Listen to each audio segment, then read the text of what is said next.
آزمائش کے لیے بھیجا ہے۔ کسی کے لیے اس کی اولاد آزمائش ہے، اور کسی کے لیے بیوی یا شوہر آزمائش ہے، اور کسی کے لیے ساس یا بہو آزمائش ہے، اور کسی کے لیے مال و دولت اور عزت آزمائش ہے، حتیٰ کہ کسی کا روکھا مزاج یا ایسا عمل جو آپ کا دل دکھا دے وہ آپ کے لیے آزمائش ہے۔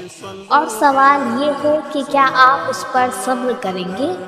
یہ سوال بہت ضروری اور بہت اہم ہے، کیونکہ اللہ تعالیٰ ہمیں یاد دلا رہے ہیں کہ وہ ہمیں لوگوں کے ذریعے آزمائے گا، اور کامیابی اسی کے لیے ہے جو صبر کرے گا۔ صبر کا مطلب صرف برداشت کرنا نہیں، بلکہ دل میں بدگمانی، نفرت اور بدلہ لینے کی خواہش نہ رکھنا بھی ہے۔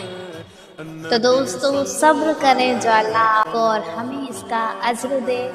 بے شک بہت ساری جگہ ایسی ہوتی ہے جہاں دل میں نفرت اور بدگمانی آ جاتی ہے، لیکن دعا کریں کہ اللہ آپ کو اور ہمیں ہدایت